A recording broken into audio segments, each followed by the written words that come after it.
Hello guys, আজকে এই টাইলসগুলো বসালাম 12x24 রুম দিয়ে। এই খেতে দিয়েছিল চা মুড়ি দিয়ে, আমরা কাজ করছিলাম বাইরে দিয়ে সিঁড়িতে, তারপরে ভিতরে ফ্লোর বসাচ্ছিলাম দিয়ে। আমার এটা বিয়ে হয়, এটা হচ্ছে আমাদের বিয়ে হয়। পাশে আছে আমাদের ভাগ্নি, ছেড়ে দেবো কাজ করছি। আমাদের মিস্ত্রি, আমাদের বিয়ে হচ্ছে মিস্ত্রি, ভালোই কাজ জানে, খুব সুন্দর মিস্ত্রি। তোমাদের লাগলে পরে বলবো, অবশ্যই আমরা করে দেওয়ার চেষ্টা করবো ভালো করে। আমরা টাইলস মার্বেল সব কিছুই বসাই।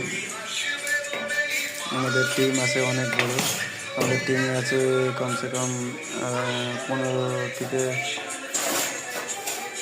20 জন মতন আমাদের টিমে আছে দিয়ে আমরাই বসাই। আর আমাদের মিস্ত্রি আপনারা বলবেন, অবশ্যই চেষ্টা করব।